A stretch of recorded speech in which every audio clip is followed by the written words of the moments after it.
Good afternoon.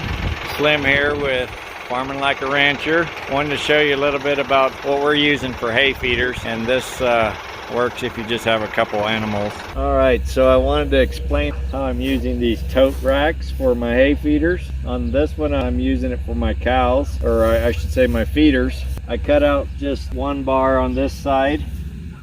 Little shorter calves can get in there. And on this side I cut it out all the way to the top. That way the bigger they get, they can still stick their heads in and reach down in. If you leave it just with the short ones like I started out there, when they get too big they can't reach in and get the feed out that they need. So this is my feeder for the longhorn. I cut out the top here on all four sides. The reason I did that, they have to lift up their heads and their horns over to go down in, but it's so with their long horns they can go over and come down inside these slots depending on which side they come in from. They're able to then put their heads over the top and get down in. If I like to leave this top bar on, actually it makes it stronger, but for my longhorns I couldn't do that.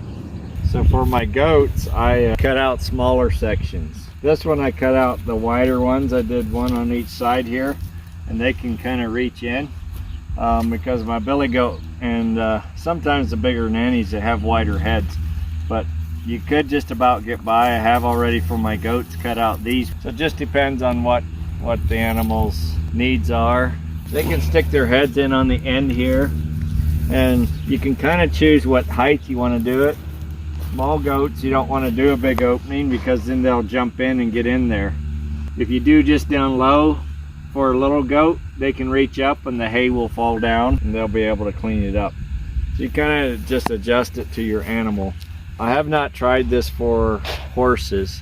That would be the only thing I haven't tried these for. Probably with a horse, what I would do is you want them to be able to lift their head out, but maybe just do a section and cut the top bar out. So here I'm working at cutting out one of these cages for a goat feeder.